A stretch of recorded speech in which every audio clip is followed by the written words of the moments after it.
দুধ খেতে কোন বাচ্চা ভালোবাসে আমি জানি না, তবে আমার দুটি বাচ্চাই ভালোবাসে না। বিভিন্ন রকম করে খাওয়ানোর চেষ্টা করি, তাই আজকে বাড়িতে অন্যরকম একটা গুঁড়ো বানাচ্ছি। এটার জন্য নিয়েছি কয়েকটা শুকনো খেজুর, আমার কাছে ছিল, থাকলে দেবে না থাকলে দেবে না। মাখানে দিতে পারো, আমার কাছে মাখানা ছিল না, এর আগে যখন বানিয়েছি মাখানা দিয়েছিলাম। ওটস ছিল, ওটসটা দিলাম, এক কাপ মতো দিয়েছি, অল্প করে বানাচ্ছি তোমাদের সাথে রেসিপি শেয়ার করব বলে।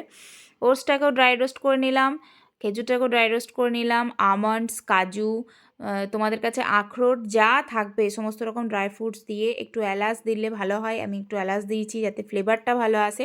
সব কিছুকে ড্রাই রোস্ট করে দেখো মিক্সিতে গুঁড়ো করে নিয়েছি।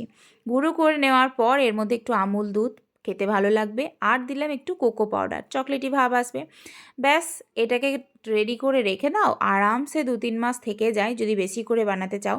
আর অল্প করে চাইলে অল্প করে বানিয়ে নেবে, এয়ারটাইট কৌটোতে ভরে রেখে দাও, ফ্রিজে না রাখলেও চলবে। তারপর যখন বাচ্চাকে দুধ দেবে 1 কাপ দুধের সঙ্গে 1 চামচ দিয়ে গুলে দিয়ে দাও, ব্যাস। চাইলে একটু চিনির গুঁড়ো বা গুড় দিয়ে গুলে দিতে পারো, দারুণ টেস্টি খেতে হয়।